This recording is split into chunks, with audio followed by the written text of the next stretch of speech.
Pinakamalakas na hari. Credit to the author. 529 hanggang 36. Ang mga pangalan po na nandito ay galing sa mga name generator. Kaya kung meron man pagkakatulad sa mga pangalan ng totoong tao o lugar, ito ay tunay na hindi sinasadya. Sa kanyang ganap na kontrol sa sitwasyon, mabilis na pinilit ni Francis si Trevor sa panganib. Ang isang bagay na tulad nito ay hindi pa nangyari sa kamakailang Sacred True Dragon Gatherings, ngunit ang pagkakaroon ng mga Lord Prodigies na ito ay isang himala mismo. Nangunguna ang Deputy Patriarch. Lahat ng nasa ibaba ay nagpipigil ng hininga habang kumikislap ang kanilang mga mata sa pananibik. Ang kapangyarihan ng kidlat na kulay lila ay talagang malakas. Si Francis ay lumutang sa hangin habang ang kanyang damit ay umaalon sa hangin. Sa kanyang pag-iisa, ang kanyang pag-unawa at pag-unawa sa kidlat na kulay lila ay nadagdagan ng mga lukso at hangganan. Ang kanyang Purple Destruction Wind Lightning Destruction at ang kanyang Wind Lightning Eye Flame ay naglalaman ng Purple Colored Lightning, at ang kapangyarihan ay nalampasan ang kaalaman ng lahat. Sa kabila ng maagang yugto ng paglilinang ng True Lord rank ni Francis, alinman sa dalawang galaw na iyon ay maaaring makapinsala o makapatay pa nga ng isang tao sa half-step na Origin Core Realm. Sa kabilang side. Whoosh! Sa loob lamang ng isang hininga, lumala ang pinsala ni Trevor. Ang kapangyarihan ng Wind Lightning Eye Flame ay naglakbay sa kanyang dimensyon ng enerhiya sa pag-iisip at nagsimulang sunugin ito. Parehong nasugatan ang katawan at kaluluwa ni Trevor. Kung ito ay isang tao na wala ang kanyang hindi kapani-pani walang layunin sa labanan, sila ay nasugatan ng husto. Kung magpapatuloy ito, maaaring mabilis na matalo si Trevor. Nakakagulat ang mga improvement ni Francis. Nagningning ang mga mata ng dalawang soberano. Ang kalamangan ni Francis ay nagmula sa kanyang mga taktika at kontrol sa labanan. Francis, talagang hindi mo ako binaygo. Tila nagliyab ang bloodline ng binata na nababalutan ng apoy na itim ang buhok. Woo! Isang misteryoso, malamig, at malabong figure ang tila sumanib sa katawan ni Trevor, na tinakpan siya ng nakakasilaw na mga ilaw na diretsyong bumaril sa kalangitan. Ang mahinang figure na sumanib kay Trevor ay mararamdaman lamang sa pamamagitan ng mental energy. Sirain. Ibinuko ni Trevor ang kanyang mga braso at ganoon din ang ginawa ng mahiwagang malabong figure. Para siyang isang Diyos ng digmaan na bumaba sa kanya. Ang bawat aksyon niya ay naglalaman ng layunin ng labanan na maaaring maninangil sa pamamagitan ng mga Diyos at demonyo. Sa isang push, nawala ang kapangyarihan ng Wind Lightning Eye Flame. Walang kapantay sa mundo. Itinaas ni Trevor ang kanyang palad at ang Heaven Earth Yuan Chi na kanyang naakit ay higit sa doble kaysa dati. Higit pa rito, ang welga na ito ay naglalaman ng nakakatakot na layunin ng labanan na tila naganap sa pisikal na mundo. Ang pag-atake na ito ay maaaring makatigil sa mga multo at Diyos. Para siyang ibang tao sa dati. Nanginig ang puso ni Francis. Bago pa man dumating ang pag-atake, ang nag-aalab na layunin ng labanan ay nagsimula ng umatake sa kanyang kaluluwa at kamalayan, ngunit sa kabutihang palad para sa kanya, ang kaluluwa ni Francis ay napakalakas. Purple Destruction Wind Lightning Destruction. Huminga ng malalim si Francis nang lumitaw ang mahinang purple core sa kanyang palad na nagsimulang umikot sa gitna ng Azure Lightning. Bang!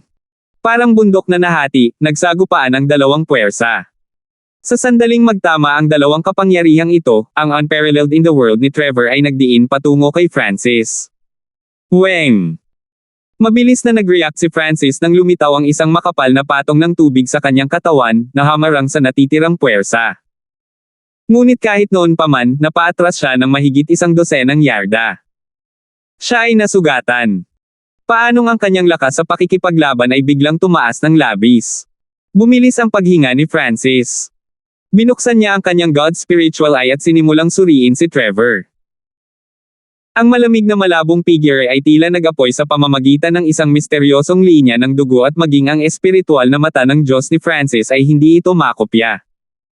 Walang katulad na langit na lumalaban sa bloodline. Bulalas ni Patriarch Hong at Thou Sovereign Bayan. Sa sandaling ito, ang kapangyarihan ng bloodline ni Trevor ay ganap na nag-alab, na naging dahilan upang ang kanyang lakas sa pakikipaglaban ay tumaas ng husto. Ang bawat aksyon ni Trevor ay naglalaman ng mental energy battle intent na maaaring sugpuin ng sinuman sa ilalim ng Origin Core Realm. Higit pa rito, ang misteryosong bloodline ay kapansin-pansing nadagdagan ang kapangyarihan ng bawat galaw. Walang kapantay na lihim na discarded chaotic dancing spring and autumn. Ang itim na buhok ni Trevor ay umihip sa hangin habang siya ay natatakpan ng kumikinang na liwanag. Sa sandaling ito, parehong mas malakas ang kanyang opensa at depensa. Pang! Nagpadala si Trevor ng ilang suntok, at ang bawat isa sa kanila ay parang mga bundok habang sinisira nila ang lahat ng nakatayo sa kanilang landas. Ito ay tulad ng isang Diyos ng digmaan ay bumaba sa kanya. Natigilan sina Timur, Jiang Saneng, at kumpanya. Ang puso ng lahat mula sa Iron Blood Religion ay tumalon sa kanilang mga lalamunan. Nakatingin lang sila habang pinaikot ni Trevor ang tubig at pilit na pinaatres si Francis. Ilang paghinga mamaya. Teng! Teng! Teng! Umatras si Francis at ang tubig sa paligid niya ay kumupas na ang kulay. Kahit na sa kanyang kulay lila na kidlat, halos hindi niya magawang lumaban kay Trevor. Mga pakpak ng hangin at kidlat. Ang pinagmulan ng tunay na espiritu ni Francis ay kumikislap na may mahinang lilang liwanag habang ang isang pares ng mga pakpak ay nilikha na mas maliwanag kaysa sa nakaraang bersyon. Hu! Ang Wings of Wind and Lightning ay pumutok, na tinawag ang Lightning at Wind Yuan Chi sa loob ng 10 milyang radius. Sa maikling sandaling iyon, si Francis ay naging malabo na after image habang ang kanyang bilis ay nalampasan ni Trevor. Hiu! Isang figure ang sumilay sa kalangitan. Hindi lang mabilis ang paggalaw ni Francis. Naglalaman din ito ng mga ilusyon na nagmula sa kanyang mental energy technique. Maging si Trevor, na nakabukas ang kanyang unparalleled heaven battling bloodline, ay hindi malinaw na makita si Francis. Kahit na malakas ang unparalleled heaven battling bloodline, ang pangunahing focus nito ay sa lakas at depensa. Walang gaanong pagtaas sa bilis. Walang kapantay. Muling ginamit ni Trevor ang pag-atake na tila nilalamon ang kalangitan, at isang mahiwagang malamig na liwanag ang dumurog sa lahat ng dinadaanan nito. Gayunpaman, ang kanyang pag-atake ay hindi tumama kay Francis sa pagkakataong ito. Gamit ang Wings of Wind at Lightning, ang bilis at liksi ni Francis ay parehong mas mataas. Higit pa rito, maaaring hulaan ng kanyang God Spiritual ay kung ano ang mangyayari. Wind Lightning Eye Flame. Purple Destruction Wind Lightning Destruction. Purple Destruction kuko ng hangin at kidlat. Mabilis na gumalaw si Francis at marahas na nag-counterattack sa pagitan ng kanyang mga pag-iwas. Mahabang pag-atake, malapit na labanan. Ang mga pakulo ni Francis ay tuloy-tuloy. Boom! Bam! Ang lahat ay nakakita lamang ng dalawang figure na kumikislap sa hangin. Malabo ang kanilang mga mata at hindi nila alam kung ano ang nangyayari. Gayunpaman, isang bagay ang tiyak. Ang labanan ay pumasok sa isang pagkapatas. Ang dalawang overwhelming prodigies ay may kanya-kanyang kalamangan, kaya ang mananalo ay hindi mapagpasyahan ng ilang sandali. Sa mga tuntunin ng totoong battle power, si Trevor ay may kitang-kitang kalamangan, ngunit masyadong kontrolado ni Francis ang sitwasyon. Ito ang bentahe ng kanyang eye bloodline. Siya rin ay may kalamangan sa bilis. Bumantong hininga si Dao Sovereign Bayan. Tama. Ang walang kapantay na heaven battling bloodline ni Trevor ay dapat na walang kapantay, ngunit si Francis ay halatang isang espesyal din. Maaari niyang pilitin si Trevor sa hakbang na ito at kahit na medyo kontrolin.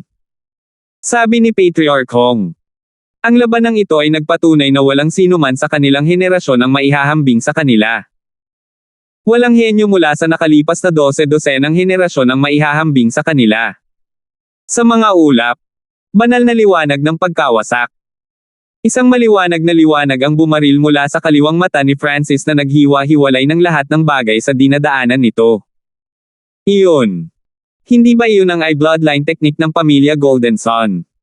Nataranta ang dalawang soberano. Ang banal na liwanag ng pagkasira ay sinasabing magagawang magpakalat ng anumang pamamaraan. Sa pagkakataong ito, ginamit ni Francis ang kumpletong bersyon upang mahawakan si Trevor. Shoo!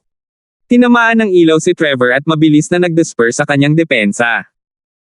Ang ikinadismaya ni Francis ay ang misteryosong figure ni Trevor ay hindi naapektuhan dahil kabilang ito sa kanyang bloodline. Walang nakakaalam kung anong uri ng anyo ito, tulad ng Eye of Heaven ni Francis.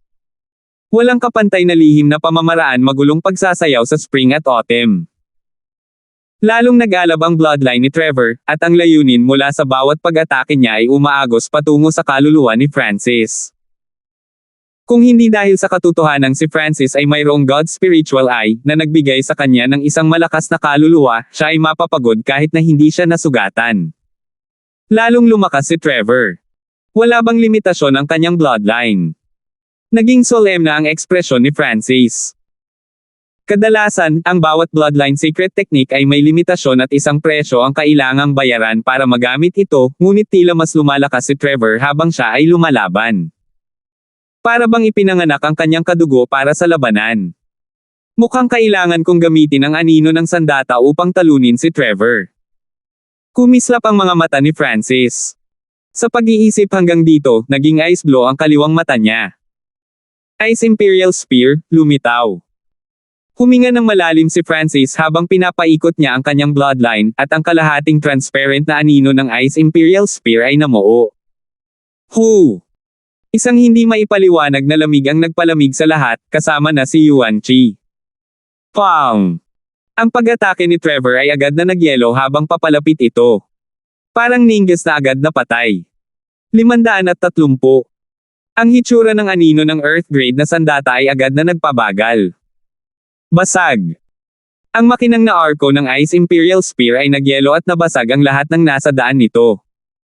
Earth grade weapon shadow.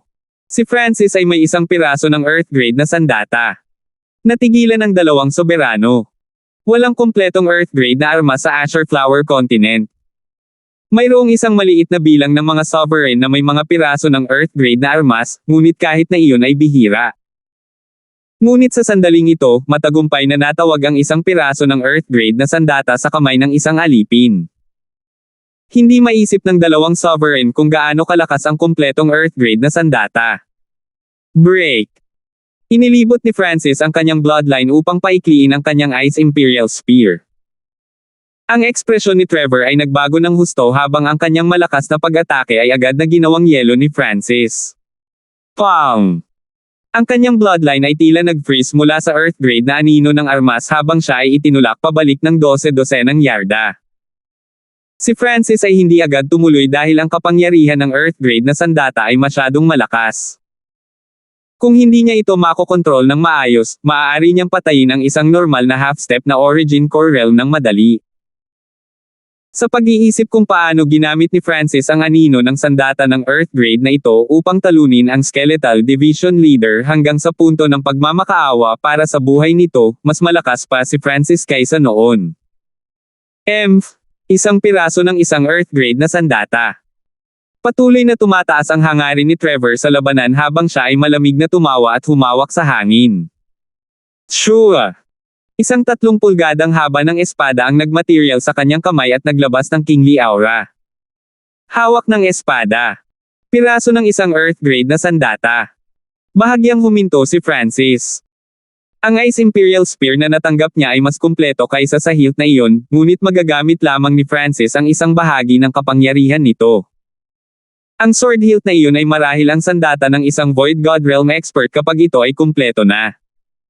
Ang nakakatakot na aura ay nagpang-inag sa puso ng dalawang soberano. Walang kapantay sa mundo. Sumanib si Trevor sa malamig na mahinang figure at isang makinang na liwanag ang nag-counter-attack kay Francis. Kasabay nito, sinaksak ni Francis ang kanyang asul na sibat. Ding! Nagsagupa ng dalawang layunin mula sa dalawang sandata ng Earth grade, at lumitaw ang isang maliit na butas sa figure ng Ice Blue Spear. Ngunit sa susunod na sandali, isang nakakatakot na lamig ang nagpalamig sa hawakan ng espada ni Trevor. Woo! Nagsagupa ng dalawang aura na lumikha ng mapangwasak na shockwaves. Tumutulo ang dugo mula sa bibig ni na Francis at Trevor. Ang pagkakaiba ay ang pinsala ni Francis ay unti-unting gumagaling, ngunit ang pinsalang ito ay mula sa kapangyarihan ng isang Earth grade na sandata na magpapabagal sa kanyang bilis ng paggaling. Medyo lumala ang sitwasyon ni Trevor. Ang bilis ng kanyang paggaling ay kalahati ng kay Francis kahit na siya ay nasa unparalleled heaven battle ang bloodline state. Hindi maganda. Kung magpapatuloy ito, magiging lubhang mapanganib. Nagbago ang mga ekspresyon ng dalawang soberano. Ang kapangyarihang taglay ng dalawang kabataang ito ay umabot sa punto kung saan maaari nilang banta maging ang mga soberano. Tumigil ka. Isang dumadagindong na boses ang umusbong sa kalangitan, na naging dahilan upang makaramdam ng matinding pressure ang lahat sa loob ng 12-dosenang milya. Maging sina Dao Sovereign Bayan at Patriarch Hong ay nakaramdam ng pressure nang marinig nila ang boses na ito. Shua! Isang gwapong lalaki ang bumaba sa pagitan nina Francis at Trevor. Soberanong Xing Chen. Bulalas ni Patriarch Hong nang makilala niya ang bagong dating. Buksan. Ikinaway ni Xing Chen ang kanyang kamay at isang napakagandang transparent na kamay ang pilit na pinaghiwalay ang dalawang kapangyarihan. Bam! Bam! Ang dalawang Lord Prodigies ay itinulak palayo ng mahinang puwersa, ngunit kahit noon pa man, halos lumuwa si Francis ng isang subo ng dugo. Sa pagmamasid, ang mga figure ng Earth grade na sandata ay dahan-daang hinihiwalay ni Xing Chen. Ilang paghinga mamaya. Whoosh! Ang kapangyarihan ay sa wakas ay natunaw ni Xing Chen at nagpakawala siya ng hininga bago tumitig kay Trevor. How dare you use the unparalleled heaven battling bloodline like that? Sa tingin mo kaya mo ba ang mga kahihinatnan ng paggamit nito? Si Trevor ay nanatiling tahimik, ngunit ang kanyang layunin sa pakikipaglaban ay mabilis na nawala at ang kanyang katawan ay naging payat. Malinaw na may mga side effects mula sa paggamit ng unparalleled heaven battling bloodline. Kapag ang bloodline na ito ay nagamit ng sobra, ang kahihinatnan ay hindi maiisip.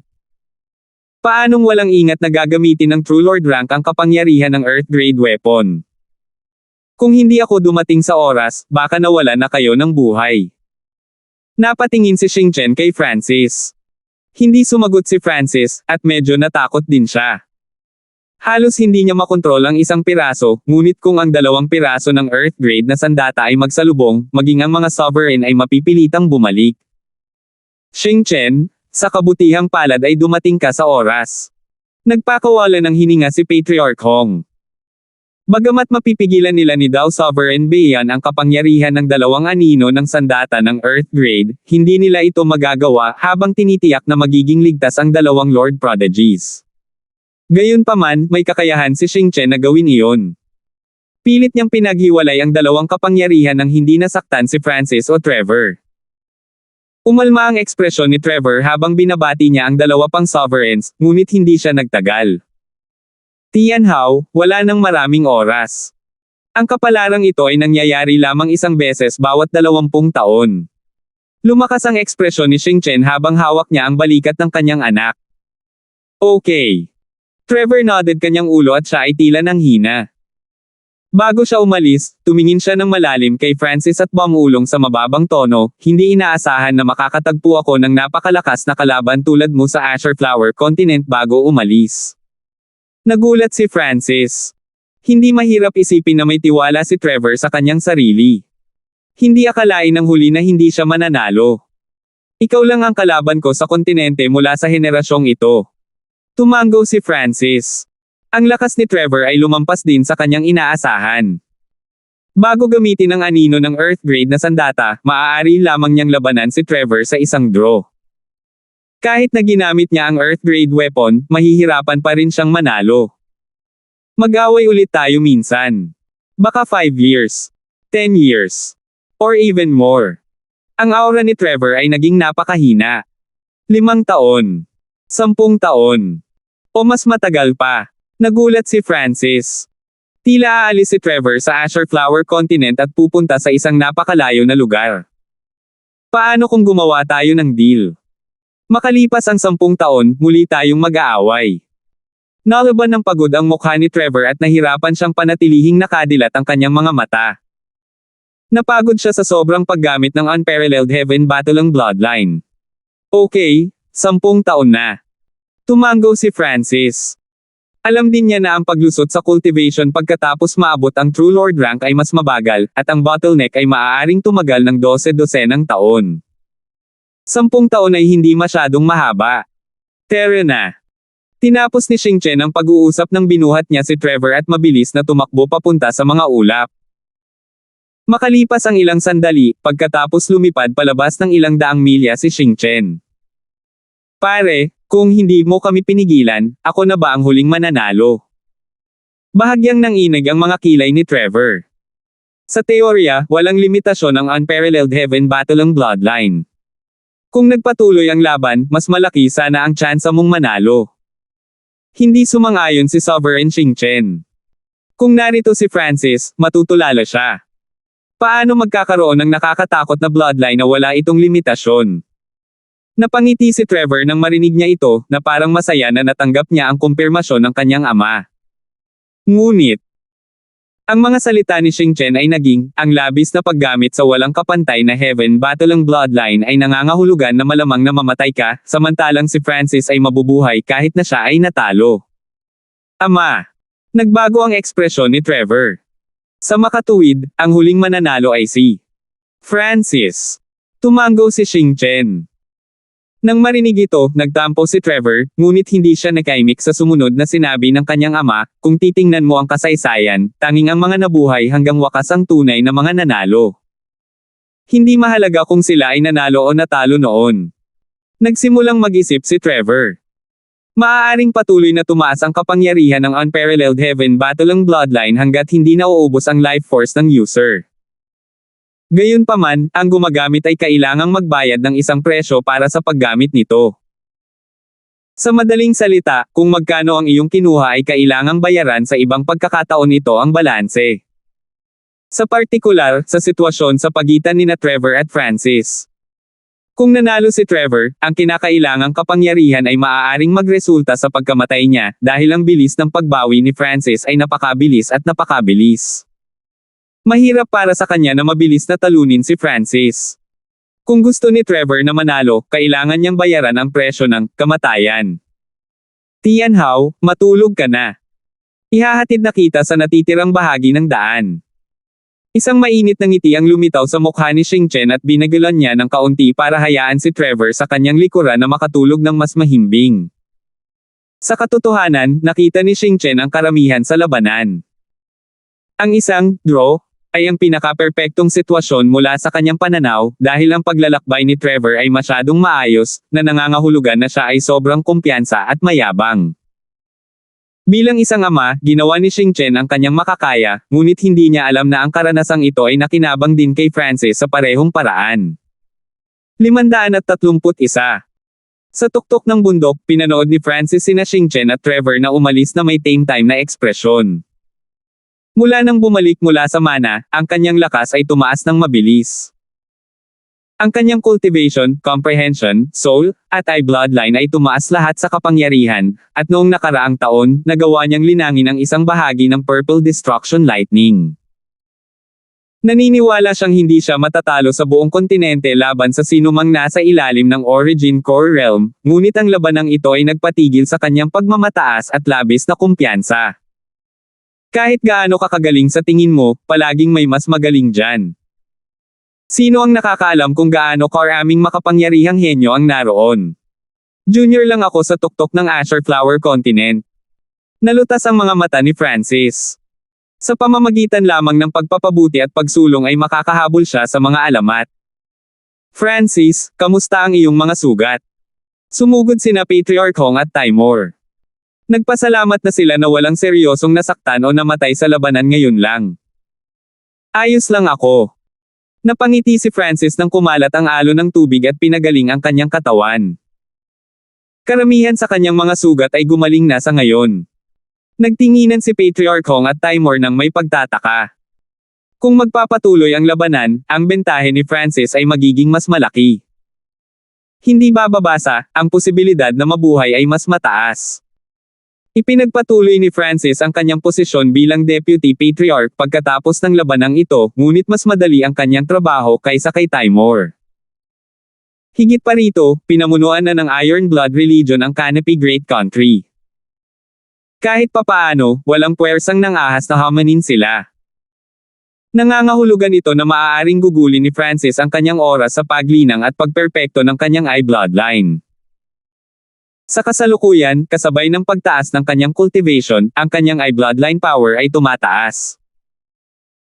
Gayunpaman, dahil sa paghihigpit ng kanyang paglilinang, ang mga diskarte sa I-bloodline ni Francis ay hindi na umunlad pa. Natutunan ko na ang bawat lihim na pamamaraan ng tatlong pangunahing pamilya ng I-bloodline. Sa wakas ay natagpuan ni Francis kung ano ang pumipigil sa kanya. Dahil nasa Azure Flower Continent, mahirap para sa kanya na matuto ng anumang bagong diskarte sa I-bloodline. Siyempre, ang pangunahing pinagtutuunan niya ay ang Wind Lightning Stone Tablet pa rin. Naintindihan na niya ang ikasampung bahagi ng kidlat na kulay lila at, bagamat ang bilang na iyon ay tila maliit, ang mga diskarte ng Purple Destruction Wind Lightning ni Francis ay napakadali ng pumatay ng normal na kalahating hakbang na Origin Core Realms. Bukod doon, hindi rin siya nag-relax sa pag-unawa sa Ice Imperial Spear. Ang Ice Imperial Spear ay mas kumpleto kumpara sa iba pang mga sandata ng Earth Grade, kaya mas maiintindihan ito ni Francis kaysa sa iba. Gayunpaman, hindi siya nang ahas na ipatawag ito ng buo. Sa teorya, dahil ang kanyang lakas ng kaluluwa ay maihahambing sa isang sovereign, hindi imposible para sa kanya na gamitin ang Ice Imperial Spear, ngunit ang isang medyo kumpletong Earth Grade na sandata ay magiging masyadong nakakagulat kung ito ay ibunyag. Sa makatuwid, hindi nang ahas si Francis na gamitin ito. Sa isang kisap mata, kalahating taon ang lumipas. Dahil sa paghihigpit ng Azure Flower Continent, pinagsama-sama ang mga kakayahan ni Francis ngunit walang ginawang malaking pagpapabuti. Guro, sa nakalipas na kalahating taon, ang mga mapagkukunan na aming nakalap ay halos naubos na. Ang boses ng Skeletal Division Leader ay tumunog sa pamamagitan ng Dark Heart Shade.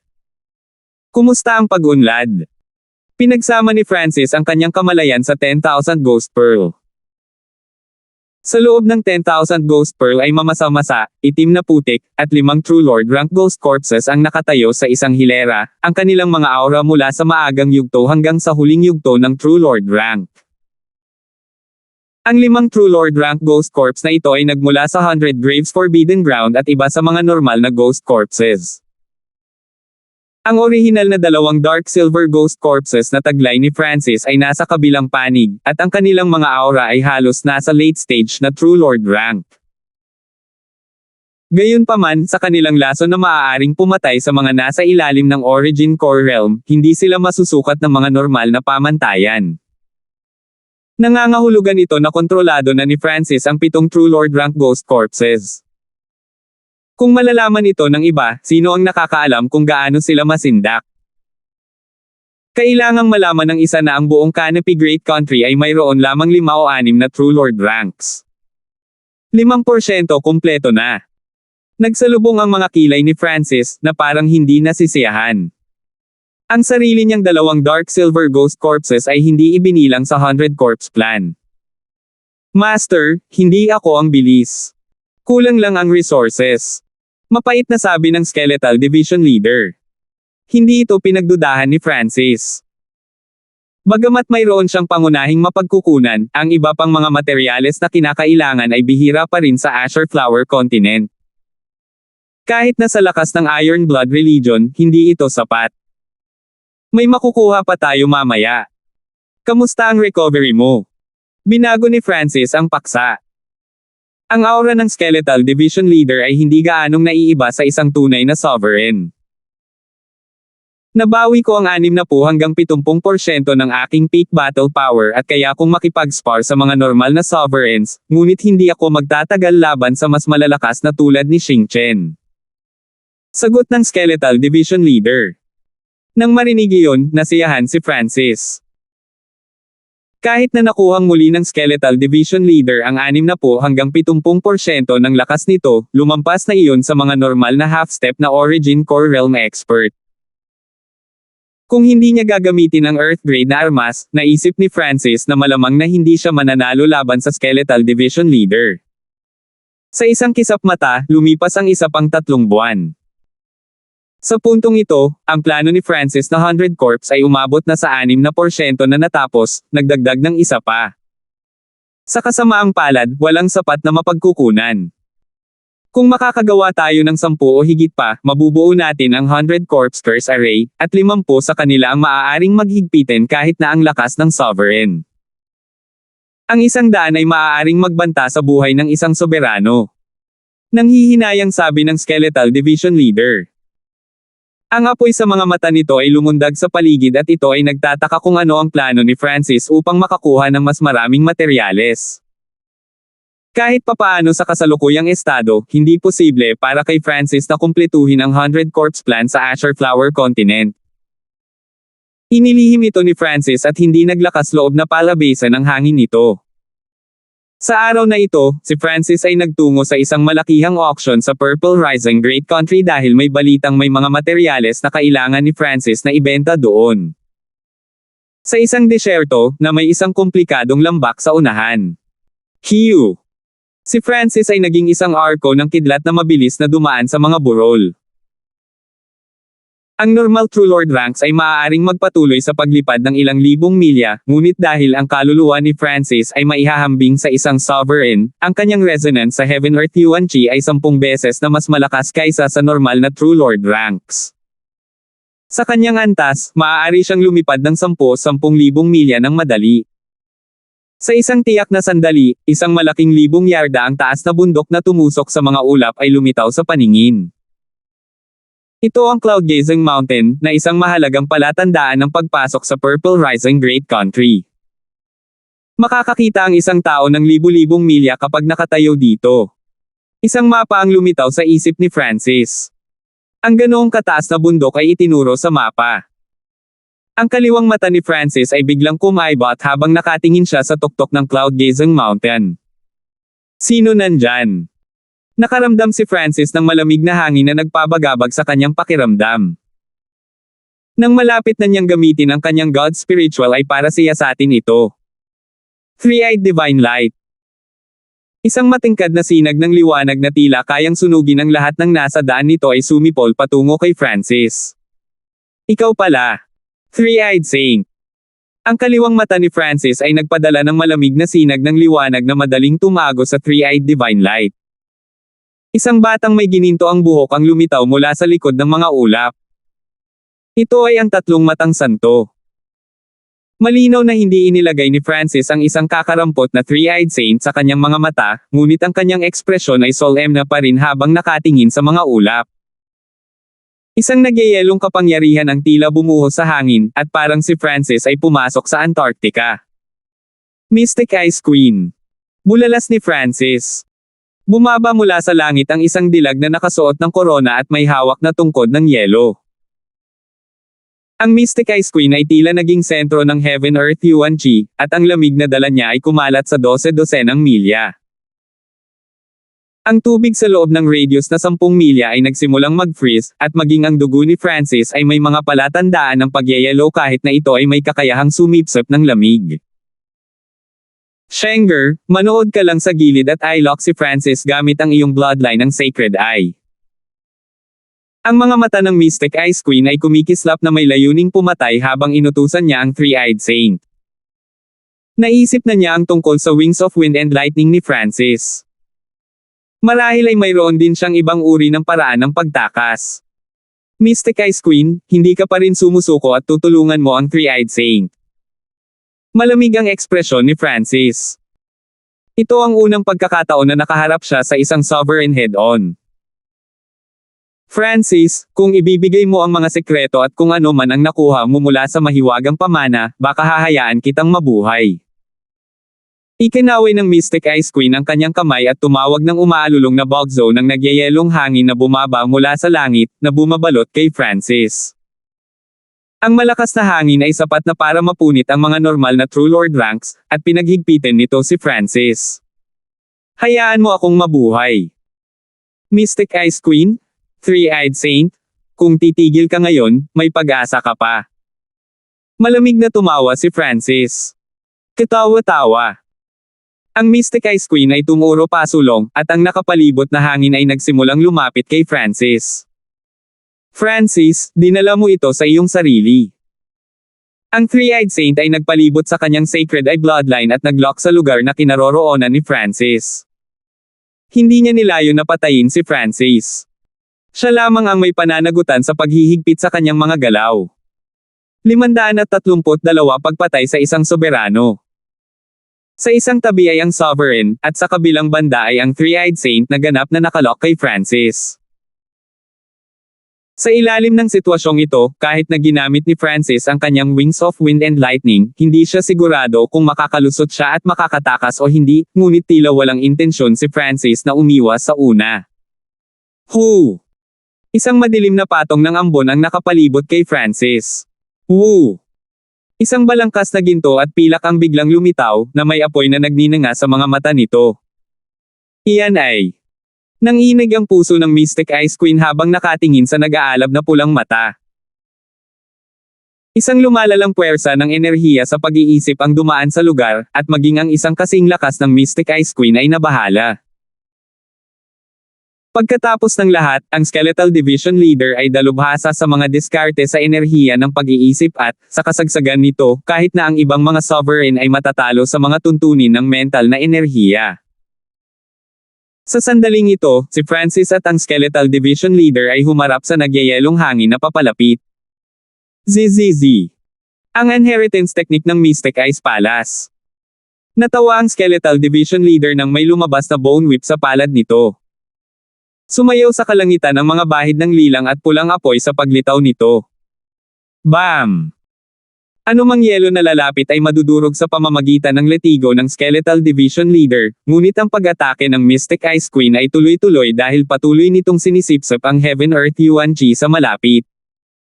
Hindi ito masisira ng ganoon kadali. Purple Destruction Wind Lightning Destruction. Si Francis ay hindi nang ahas na magpigil laban sa isang sovereign nang lumitaw ang isang malabong purple core sa gitna ng kanyang palad at nagsimulang umikot. Boom! Ang lilang liwanag ay naglabas ng mapanirang aura na sumire sa kalapit na yelo. Sa sandaling ito, ang pinagsamang lakas ni Francis at ng Skeletal Division Leader ay nagtagumpay sa pagharang sa pag-atake ng Sovereign. Nabawi na ng Skeletal Division Leader ang 60 hanggang 70% ng lakas nito, na sapat na para harangan ang kalahati ng pag-atake. Ang letigo sa kamay nito ay lumipad, nagpakawala ng mga linya ng apoy. Kahit na ang ilan sa pag-atake ng Mystic Ice Queen ay tumama sa katawan ng Skeletal Division Leader, walang magiging problema para dito, dahil ang katawan nito ay maaaring tumagal ng karamihan sa pinsala mula sa isang normal na pag-atake ng Sovereign nang walang anumang problema. Sa kabilang banda, kinailangan ni Francis na paikutin ang kanyang hangin at kidlat hanggat kaya niya para halos hindi maharangan ang eroding force. Gayunpaman, kahit na ang kanyang katawan ay nanlamig, ang kanyang bloodline ay maaaring sumipsip ng ilang lamig at magamit ito upang makabawi. Hindi napigilan ni Francis ang buntong hininga. Nagkaroon pa rin ng pagkakaiba sa pagitan ng Skeletal Division Leader at sa kanya. So, isa lang itong nasugatang Sovereign. Ang Mystic Ice Queen ay malamig na ngumisi at idiniin ang kanyang kamay pababa. Isang malaking bundok ng yelo ang agad na nabuo at nadurog mula sa langit. Ang bundok ng yelo ay tila nagpapanginig sa lupa. Ito ay parang puwersa ng kalikasan, isang kapangyarihan na hindi kayang labanan ng mga tao. Hindi maganda. Ang mga ekspresyon ni Francis at ng Skeletal Division Leader ay kapansin-pansing nagbago. Ang bawat aksyon ng isang sovereign ay magiging sentro ng Heaven Earth Yuan Chi at sumanib sa kalikasan. Hindi makahinga si Francis, at naramdaman niyang parang hinaharangan ng yelong bundok ang bawat posibleng ruta ng pagtakas. Isa pa, iniinis pa rin siya ng Three-Eyed Saint sa gilid. Bang! Ang nakakatakot na kapangyarihan at lamig ng bundok ng yelo ay yumanig sa dalawang figure sa ibaba. Halos hindi napigilan ng Skeletal Division Leader ang suntok habang si Francis ay halos lumuwa ng dugo. Sa huling sandali, ang God Spiritual Eye ni Francis ay naging malamig. Weng! Isang napakagandang figure na may suot na korona, may hawak na itim na espada, at nakaupo sa isang nagyayelong trono ang lumitaw. Kasabay nito, ang lamig na malapit kay Francis ay unti-unting hinihigop nito. Ngunit kahit noon pa man, nagawa lamang ni Francis na pigilan ang pagguho ng lamig. Ang kapangyarihan ng bundok ng yelo ay sapat na upang agad na basagin ang kalahating hakbang na Origin Core Realm, at sa kritikal na sandaling ito. Three-Eyed Divine Light Golden Crow Smothering World. Nagningning ang ikatlong mata ng Three-Eyed Saint. Whoosh! Isang nagninangas na uwak ang bumaril sa kalangitan patungo kay Francis. Napakalaki ng galit ng Three-Eyed Saint kay Francis, kaya ang kanyang pag-atake ay mahigpit na nakalock kay Francis. Alab ng Wind Lightning Eye. Kinailangan ni Francis na gamitin ang discarding ito para harangan ang pag-atake ng Three-Eyed Saint, ngunit nangangahulugan iyon na naabot na ni Francis ang kanyang limitasyon, kahit na ang Skeletal Division Leader ay nahirapan. Sa sandaling ito, ang saya ay sumilay sa mga mata ng Skeletal Division Leader. Kung mamatay si Francis dito, hindi na magiging issue ang Dark Heart Shade. Siyempre, ang Skeletal Division Leader ay hindi nang ahas na kumilos ng mahina, dahil ang mga kakayahan sa pandaman ng espiritual na mata ng Diyos ni Francis ay napakatalas. Ang inaasahan lang nito ay ang Mystic Ice Queen na mag-apply ng mas maraming pressure. Kung mas mataas ang panganib, mas malamang na makatakas siya sa kontrol ni Francis. Ice Imperial Spear. Lumitaw. Ang kalahating transparent na figure ng isang sibat ay na material sa palad ni Francis. Isang hindi maipaliwanag na lamig ang nagpalamig sa lugar at lahat ng nasa malapit.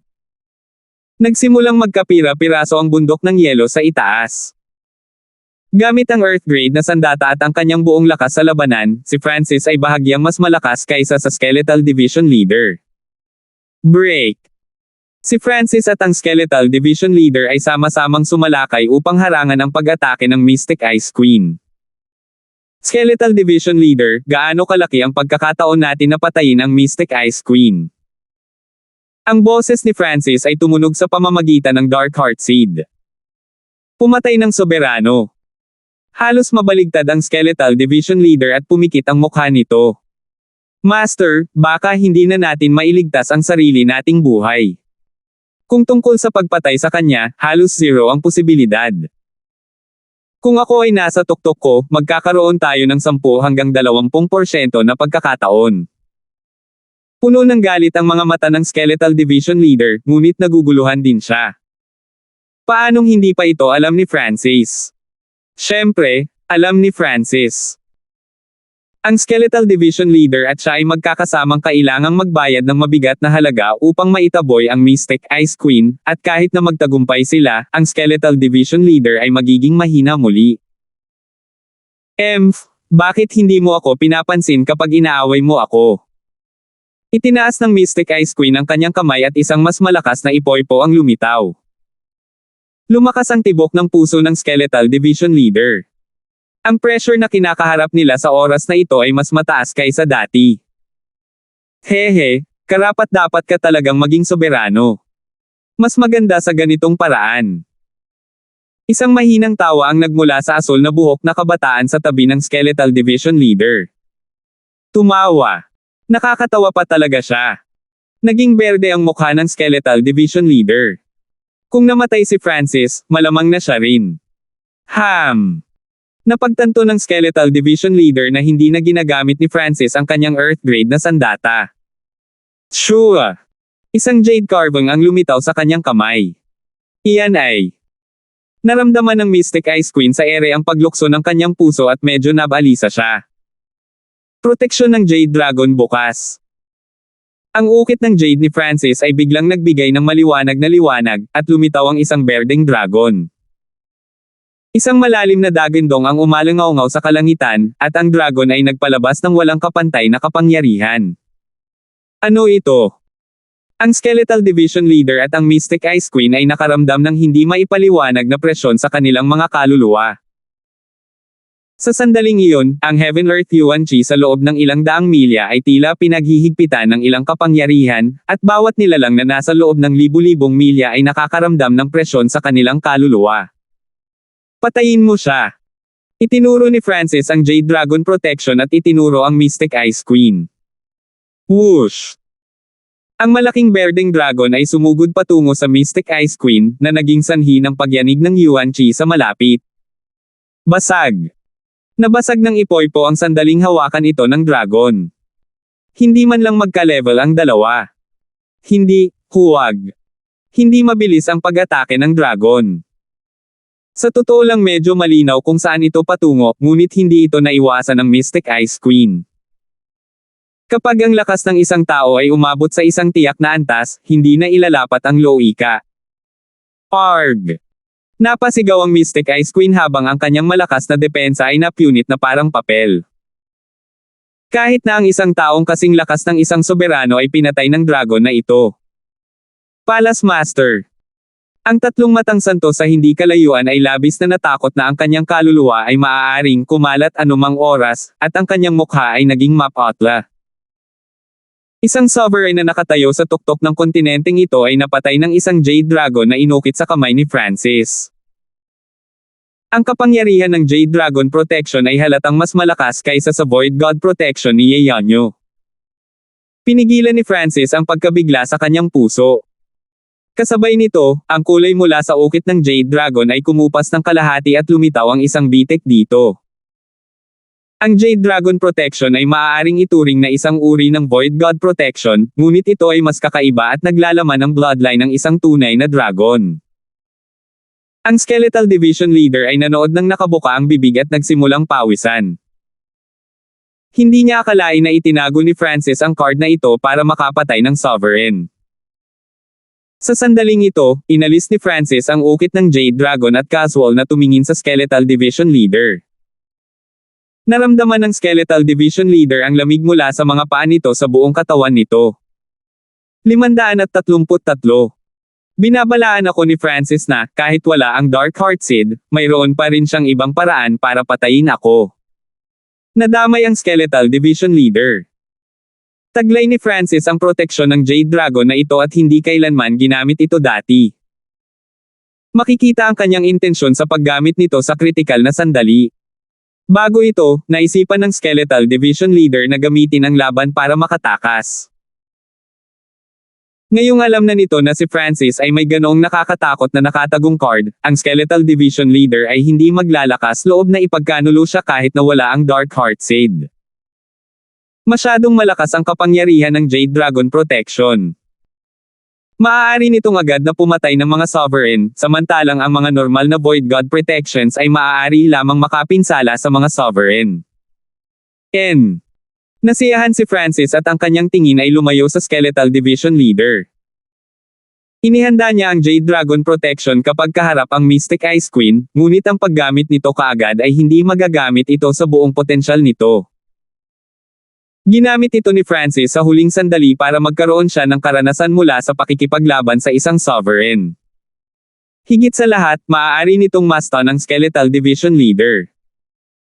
Sa paglipas ng panahon at mas nabawi nito ang lakas nito, gustong iwan ni Francis ang kanyang anino sa puso ng Skeletal Division Leader. Kasabay nito, tumakbo. Napasigaw ang Three-Eyed Saint at agad na lumipad. Master, ipaubaya mo na sa akin. Nagkusa ang Skeletal Division Leader para ipakita ang katapatan nito. Tumango si Francis. Sure. Isang after image lang ang naiwan habang nawala ang Skeletal Division Leader. Sa susunod na sandali, isang ginto at pilak na figure ang sumilay sa mga ulap habang ito ay nakasara sa Three-Eyed Saint. Pagkatapos ng lahat, nabawi nito ang 60 hanggang 70% ng lakas nito at ang lakas ng labanan nito ay nalampasan ang normal na half-step na Origin Core Realms. Kung hindi ginagamit ang Wings of Wind and Lightning, maaaring hindi matalo ni Francis ang Skeletal Division Leader. Dark Soul Deathclaw. Ang Skeletal Division Leader ay naglaslas, at isang kuko na kasing laki ng isang palasyo ang tumili sa hangin. Hindi maganda, ito ay isang pag-atake sa kaluluwa. Naramdaman ng Three-Eyed Saint ang aura ng kamatayan na bumalot sa kanya. Ang mga normal na pag-atake ay nagtatarget lamang ng mental na enerhiya, ngunit ang mga pag-atake ng kaluluwa ay mas malalim. Shoo! Ang Divine Light of Destruction ng Three-Eyed Saint ay nagawang gumawa ng butas sa kuko, ngunit ang natitirang kapangyarihan ay dumaan sa kanyang katawan. Arg! Ang tatlong matang santo ay napaungol habang ang kanyang mukha ay pumuti, pagkatapos ay lila at berde. Ang Dark Soul Deathclaw ay nasugatan ng kanyang kaluluwa at kinuha ang maraming puwersa ng kanyang buhay. Hindi man lang naging magka-level ang dalawa.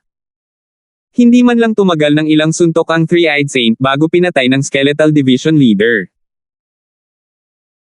Ang Skeletal Division Leader ay masunaring tumulong kay Francis na mangolekta ng mga samsam sa digmaan, ngunit sa kasamaang palad, ang kapangyarihan ng Jade Dragon Protection ay masyadong malakas at nabasag ang mga gamit ng Mystic Ice Queen sa mga piraso. Nagsimulang baklatin ni Francis ang ilang bagay sa loob ng interspatial ring ng Three-Eyed Saint. Dama po ang kanyang tingin sa isang maliit na punit-punit na libro na may ilang sinaunang salita. Si Francis ay higit na may kaalaman kaysa dati, at ang kanyang mga mata ay kumislap, mata. Pagnanakaw. Teknik. Itinala ng maliit na punit-punit na aklat na ito ang teorya ng isang ipinagbabawal na kasanayan.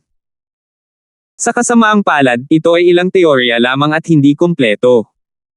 Bahagyang nalungkot si Francis. Ang teorya ay lubhang natatangi, ngunit hindi pa ito halos nagamit noon pa man.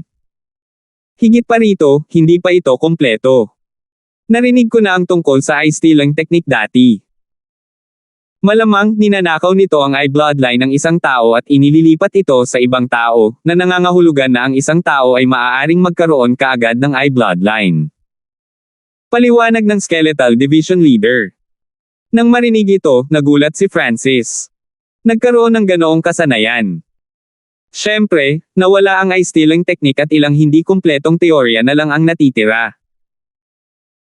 Higit pa rito, kahit may kumpletong teknik, napakaraming salik na nakakaapekto sa rate ng tagumpay nito, kaya mababa pa rin ang pagkakataong gumana ito ng maayos. Napabuntong hininga ang Skeletal Division Leader. Eye stealing technique. Baka gusto akong patayin ng dalawa mula sa Golden Sun family dahil. Nagsimulang mag-isip si Francis.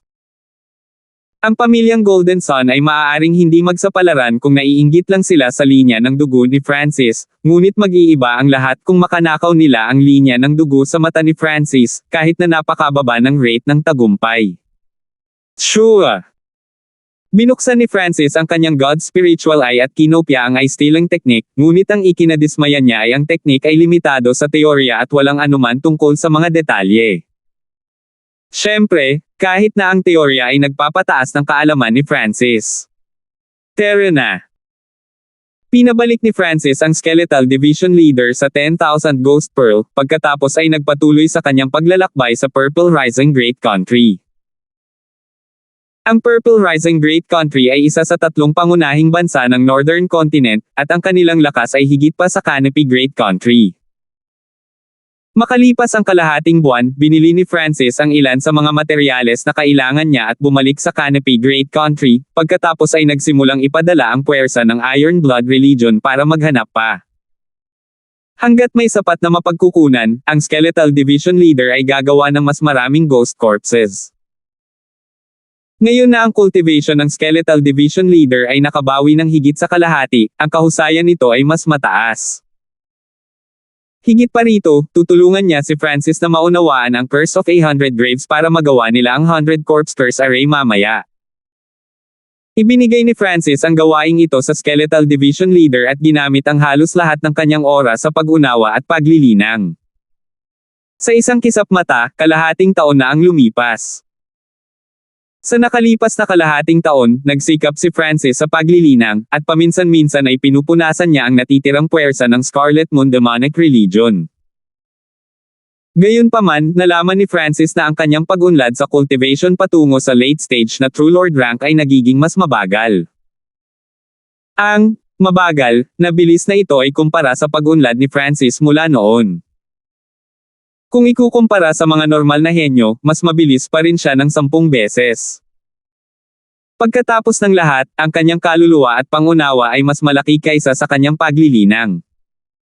Pinuntahan pa ni Francis ang partikular na Patriarch Hong. Ang Azure Flower Continent ay napakaliit at ito ay pinaghihigpitan ng Heaven Earth Yuan Chi at iba pang aspeto. Ang limitasyon ay technical na ang Origin Core Realm, kaya kapag ang isa ay umusad patungo sa Origin Core Realm, ang kanilang pag-unlad ay nagiging mas mabagal. Sagot ni Patriarch Hong. Sa wakas ay alam na ni Francis ang sagot, at hindi ito gaanong naiiba sa kanyang naisip. Siyempre, sa iyong kasalukuyang bilis, dapat ay makapasok ka sa huling yugto ng True Lord rank sa loob ng 2 o 3 taon. Napakabilis na niyan. Nakangiting sabi ni Patriarch Hong. Ano ang maaari kong gawin upang madagdagan ang bilis ng aking paglilinang? Sagot ni Francis. Halimbawa, ang palasyo ng Three Saint Palace ay kilala sa kadalisayan ng Heaven Earth Yuan Chi at 10 beses na mas dalisay kaysa sa Azure Flower Continent. Muling inimbitahan ni Patriarch Hong si Francis na sumali sa Three Saints Palace, ngunit tinanggihan pa rin ito ng huli. Ang bilis ng cultivation ni Francis ay nagsimulang bumaba, at sa susunod na buwan, nagsimulang lumitaw ang puwersa ng Scarlet Moon Demonic Religion sa kontinente. Malaki ang posibilidad na ang Azure Flower Continent ay muling gulo. Nagkaroon ng malaking pagpupulong ang Iron Blood Religion sa loob ng dakilang bansa upang magplano kung paano lipulin ang mga puwersa ng demonyong relihiyon sa malapit.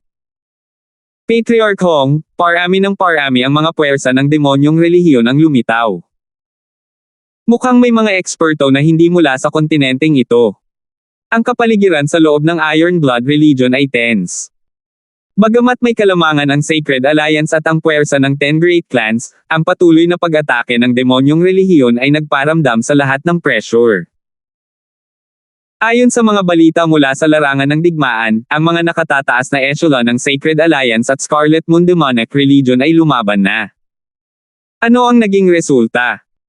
Malinaw na nanalo ang Sacred Alliance, ngunit ang demonyong relihiyon ay tila nagmamanman lamang. Tinalakay ang upper echelon ng Iron Blood Religion. Umupo si Francis sa posisyon ng Deputy Patriarch at hindi niya sinali ang kanyang sarili. Pananagutan lamang niya ang pagpuksa sa mga puwersa sa dakilang bansa at sa Cloud Area. Wala talaga siyang pakialam sa ibang lugar. May division leader pa rin sa kanyang 10,000 Ghost Pearl.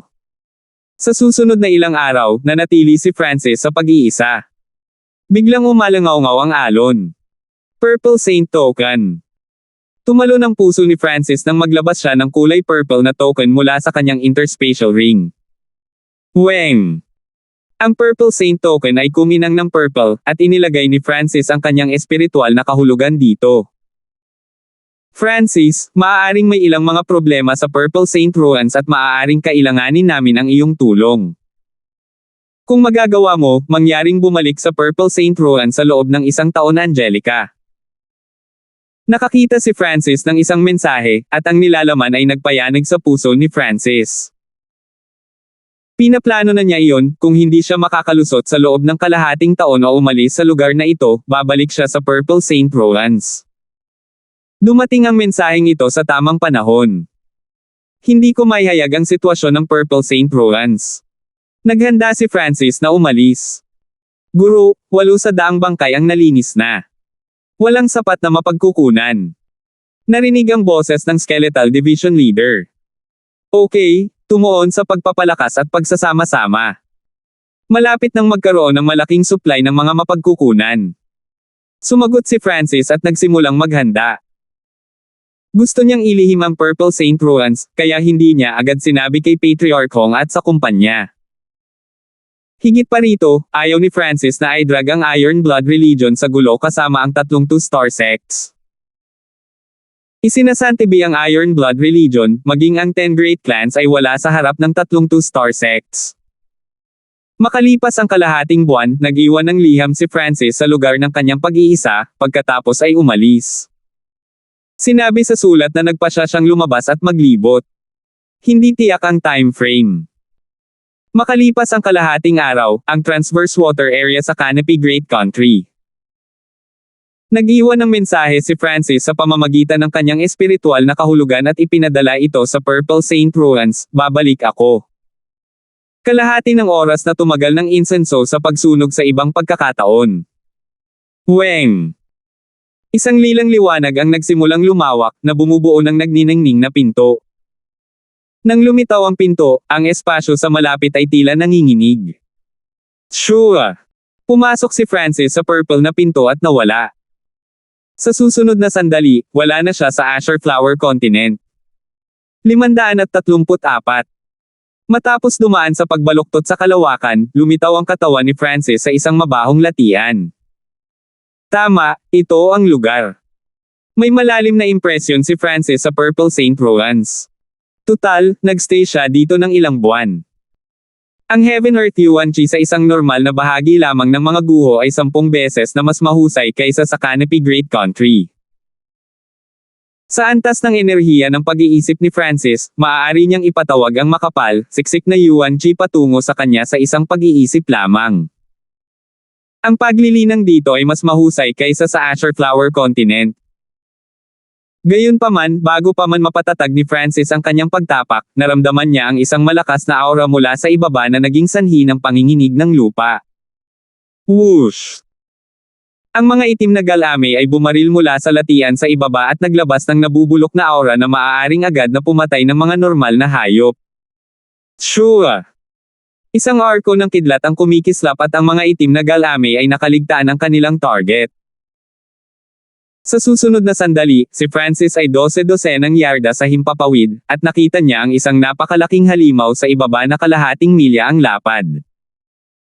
Mag-ingat, iyon ay isang Black Swamp Water Beast at ang kapangyarihan nito ay nasa kalahating hakbang na Origin Core Realm. Isang banayad na boses na puno ng pagkaapurahan ang narinig sa isipan ni Francis. Black Swamp Water Beast. Hindi natarante si Francis, at hindi rin siya nagulat sa boses sa kanyang isipan. Weng!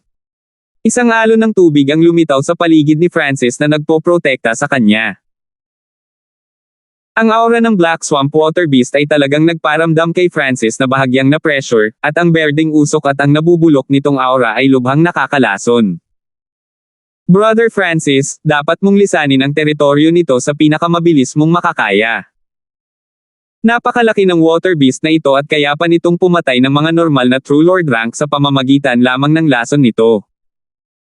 Ang battle power at life force nito ay malapit sa Towering Triyaw. Narinig ang boses ni Angelica. Maraming makapangyarihang hayop sa Purple Saint Ruins. Nang dumating si Francis dito sa unang pagkakataon, maingat siyang kumilos at ginamit ang kanyang God Spiritual ay para mag-scan sa paligid. Kahit ngayon, may mga makapangyarihang pag-iral dito na maaaring magbanta sa kanya. Ang pinakamalakas na nilalang dito ay maihahambing sa isang soberano. Ang lakas ng Black Swamp Water Beast ay hindi pa umabot sa antas ng isang sovereign, ngunit isa pa rin itong peak existence na malapit sa Towering Triyaw. Whoosh! Whoosh! Ikinaway ng Water Beast ang mga galame nito sa paligid at naglabas ng mga bola ng berde at itim na liwanag na maaaring sumabog sa hangin. Pang! Ang bawat bola ng berde at itim na ilaw ay maaaring tumawid sa radius na 20-30 yarda, at anumang bagay na kanilang nahawakan ay namatay. Ang Black Swamp Water Beast ay maaaring bumaril ng ilang daan ng sabay-sabay at ito ay napakalakas. Hindi masyadong palakaibigan ang bastos na ito. Napatalon si Francis sa takot habang tinatakpan siya ng kidlat at tumakbo siya palayo, ngunit kahit na noon, 12-dosenang berde at itim na bola ng liwanag ang dumaloy sa hangin pagkatapos niya. Ang alon ng tubig sa paligid ni Francis ay hamarang sa pinsala. Sa wakas ay lumabas si Francis sa mapanganib na lugar, ngunit hindi siya kaagad umalis. Francis, iminumungkahi kong umalis ka sa lalong madaling panahon. Ang Black Swamp Water Beast ay maaaring umalis sa lupa kung gusto nito, at mayroon ding ilang beast hordes sa malapit, at kahit isang natutulog na sovereign beast. Lumitaw sa isip ni Francis ang figure ng Purple Saint Partial Spirit. Naibigay na niya kay Francis ang mapa ng Purple Saint Ruins, kaya hanggat nag-iingat siya, magiging ligtas si Francis. Guru, ang Black Swamp Water Beast na ito ay isang mahusay na material para sa paggawa ng mga ghost corpses, at ang lason nito ay lubhang kapaki-pakinabang para sa kanila. Ang boses ng Skeletal Division Leader ay tumunog mula sa 10,000 Ghost Pearl. Gaya ng naisip ko. Nakikita ni Francis na ang buong katawan ng Black Swamp Water Beast ay isang kayamanan at maaaring magbigay ng maraming mapagkukunan para sa 100 Corpse Plan. Wind Lightning Strike. Pinunasan ni Francis ang kanyang kamay sa hangin, na lumikha ng isang malaking talam ng hangin at kidlat na kumikinang na may malabong lila. Whoosh! Ang talam ng hangin at kidlat ay nagdulot ng mapanirang aura at, bago pa man dumating ang pag-atake, ang Black Swamp Water Beast ay nakaramdam na ng pagkabalisa at likas na nagsimulang lumubog sa latian. Upang madagdagan ang lakas ng Wind Lightning Strike, inilagay ni Francis ang Purple Destruction Lightning sa mga gilid ng blade upang ito ay maging mas matalas. True! Ang talim ng hangin at kidlat ay agad na tumago sa Black Swamp Water Beast bago ito makapag-react. Ang Black Swamp Water Beast ay umungal sa galit at sakit. Ang slash ni Francis ngayon ay sobrang nakakatakot at tumpak. Kung ito ay isang normal na pick na True Lord rank o half-step Origin Core Realm sa halip, sila ay napatay na, ngunit ang puwersa ng buhay ng Black Swamp Water Beast ay hindi kapanipaniwala at nakipaglaban ito ng husto. Master, pinakamabuting panatilihing kumpleto ang bangkay. Sa ganoong paraan, magagamit natin ito ng husto. Umaasang sabi ng Skeletal Division Leader. Hindi ito nag-alinlangan na si Francis ay may lakas na patayin ang halimaw. Siguraduhin mong kumpleto ang bangkay. Bahagyang tumango si Francis.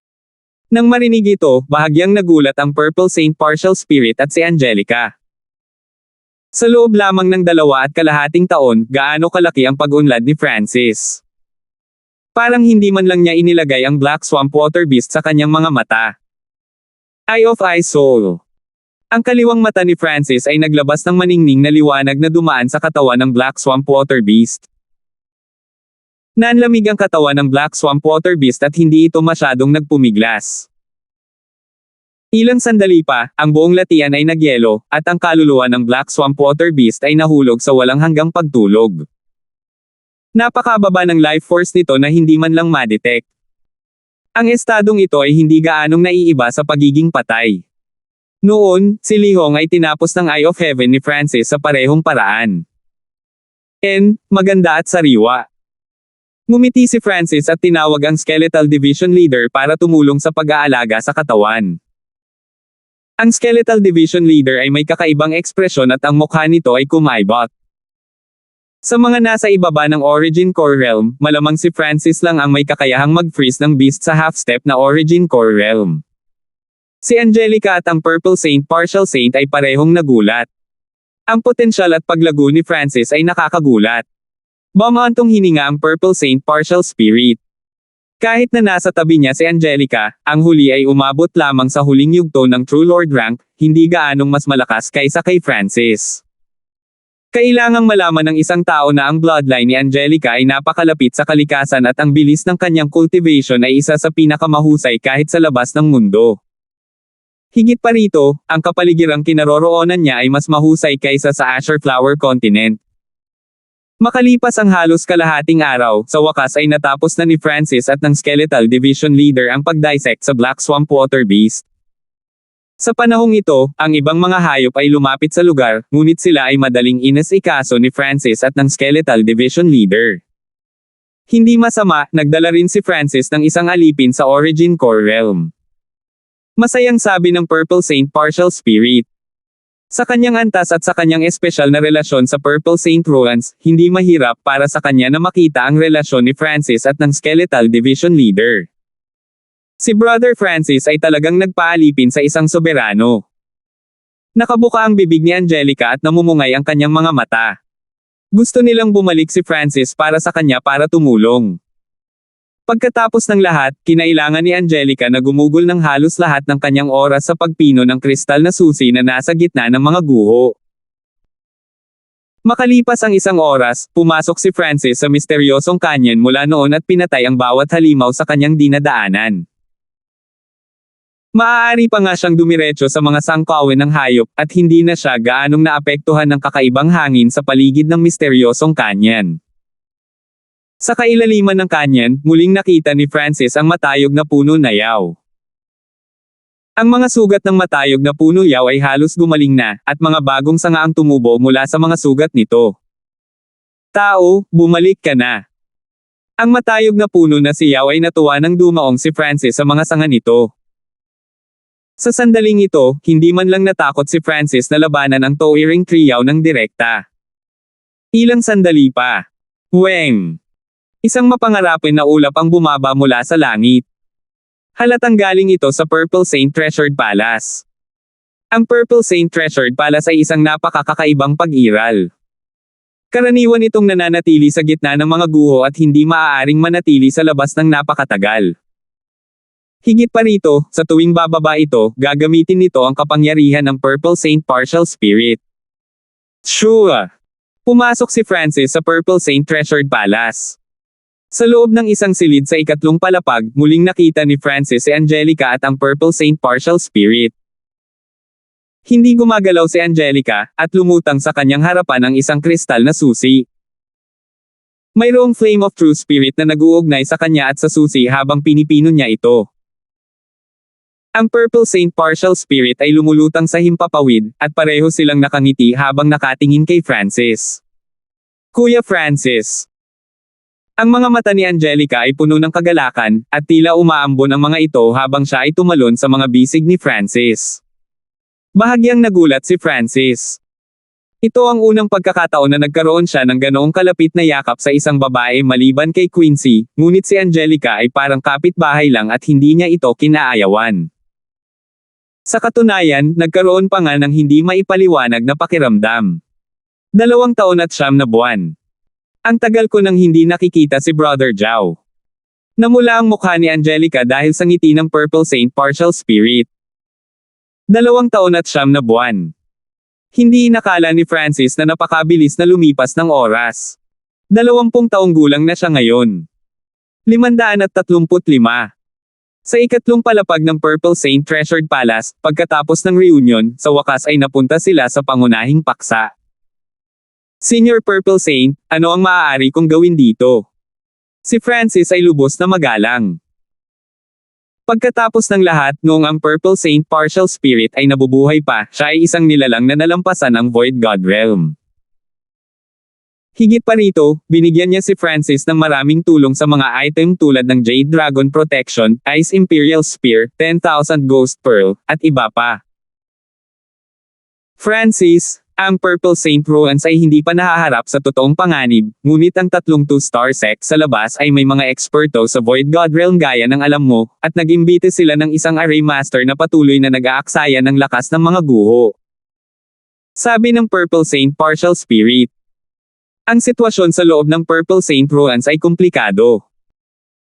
Una, ang Purple Saint Ruans ay 8,000 milya ang haba, na hindi kapani-paniwalang malaki para sa isang hiwalay na dimensyon. Ang kapaligiran dito ay 10 beses na mas mahusay kaysa sa Azure Flower Continent at mayroong malaking halaga ng mga mapagkukunan dito. Alam na ito ni Francis. Mayroong libu-libong mga halimaw na nakarating sa True Spirit Realm, at mayroong kahit isang maliit na bilang ng mga natutulog na Sovereign Beast. Sa mga halimaw na ito, may mga bihirang o extinct species na malaki ang halaga sa labas. Ang kapalaran ni Angelica sa pagmamana ng lugar na ito ay hindi maiisip para sa iba pang mga tunay na henyo ng dragon. Napabuntong hininga si Francis sa kanyang puso. Ang pinakamaswerteng tao sa lahat ng mga henyo ay hindi isang mula sa 5 overwhelming prodigies, kundi si Angelica. Ang Purple Saint Ruans na nakikita mo ngayon ay 10,000 taon matapos itong magsimulang humina at lumiit. 10,000 taon na ang nakalilipas, ang kapangyarihan nito ay mas malaki kaysa sa ngayon. Bumantong hininga ang Purple Saint Partial Spirit. Nanginig ang puso ni Francis. Ang Purple Saint Ruans ay nasa mahinang kalagayan ngayon. Gaano ito kalakas noong nasa tuktok nito? Maaari ko bang tanungin si Senior? Anong mga banta ang mayroon, at ano ang maaari kong gawin upang matulungan? Tanong ni Francis. Dahil bumababa ang aking kapangyarihan sa paglipas ng panahon, wala na akong 5% ng aking lakas, at kailangan ko pa ring tulungan si Angelica na pinuhin ang mana. Wala na akong gaanong kontrol sa espasyong ito. Sinabi ng Purple Saint Partial Spirit na may mahabang buntong hininga at nagpatuloy, kung ako ay nasa tuktok ko, maaari akong lumikha ng mga tsunami at bagyo sa isang pag-iisip lamang. Ang Purple Saint Partial Spirit ay may ganap na kontrol sa pamana noong siya ay nasa kanyang tuktok. Senior, gaano kalaki ang kontrol mo sa mga guho? Naningkit ang mga mata ni Francis habang tinanong niya ang pangunahing tanong. Nararamdaman ko lang ang mga guho ngayon, at kahit noon pa, maaaring may mga paghihigpit sa ilang mga lugar na may depekto. Ang Purple Saint Partial Spirit ay mapait na ngumiti. Tumango si Francis. Medyo alam na niya ang tungkol dito sa huling pagpunta niya. Nangangahulugan ito na ang Purple Saint Partial Spirit ay wala ng tunay na control. Ang tanging kakayahan nito ay makita ang mga guho. Karamihan sa mga hayop dito ay hindi na makikinig sa akin.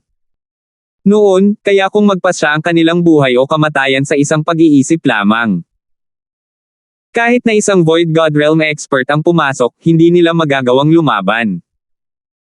Ang Purple Saint Partial Spirit ay tila walang magawa, at si Francis ay natigilan. Sa wakas ay natagpuan niya ang dahilan kung bakit ang Purple Saint Partial Spirit ay apurahang naghahanap ng isang tagapagmana. Francis. Nagsalita ang Purple Saint Partial Spirit, ang pagkawala ng kapangyarihan mula sa mga guho ay nagsisimulang gawing hindi matatag ang mga bagay. Parami ng parami ang mga pagkukulang araw-araw. May iba pa kaming dapat gawin ni Angelica, kaya kailangan namin ang iyong tulong. Sa wakas ay alam na ni Francis ang kanyang gawain. Sa madaling salita, siya ay isang butler na inatasan ng Purple Saint Partial Spirit na maging responsable para sa sitwasyon sa loob ng mga guho. Ang mga kapintasan at butas sa dimensyon ay magiging sanhi ng pagiging hindi matatag, at maaari pa silang maging isang breaking point para sa tatlong sekta. Siyempre, bilang iyong gantimpala, karamihan sa mga mapagkukunan sa mga guho ay magagamit mo. Bahagyang ngumiti ang Purple Saint Partial Spirit. Walang problema.